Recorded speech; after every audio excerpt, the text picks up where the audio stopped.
د غمونو، پریشانو او ټینشنونو د ختمولو دپاره یو ډیره زبردسته او مجربه وظیفه. کوم خلک چې په غمونو، ټینشنونو او پریشانو کې مبتلا وي، هغوی لره پکار دي چې دا وظیفه وکړي. انشاءالله الله تعالی به د هغوی دا تمام مسایل او دا ټینشنونه زر تر زره ختم کړي. روایت کې راځي حضرت علی رضی الله عنه یو وارې ډیر پریشانه و. نبی کریم صلی الله علیه وسلم ته تپوس وکړ چې ای علي ته ولې پریشانه یې؟ علي رضی الله عنه ورته وفرمایل ای د الله تعالی رسوله، پریشانۍ او غمونه ډیر دي. نبی علیه الصلاة والسلام ورته وفرمایل ای علي زه تاته یوه داسې کلمه درونه ښایم چې هغه کلمه ټول ټینشنونه او پریشانۍ ختموي.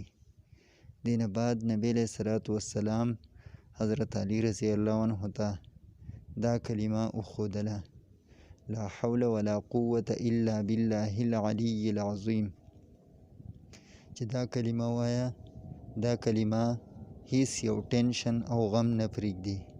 نو کوم خلک چې په ټینشنونو او غمونو کې مبتلا وي، هغوی لره پکار دي چې دا وظیفه شروع کړي. انشاءالله الله تعالی به د هغو دا ټینشنونه او غمونه زر تر زره ختم کړي.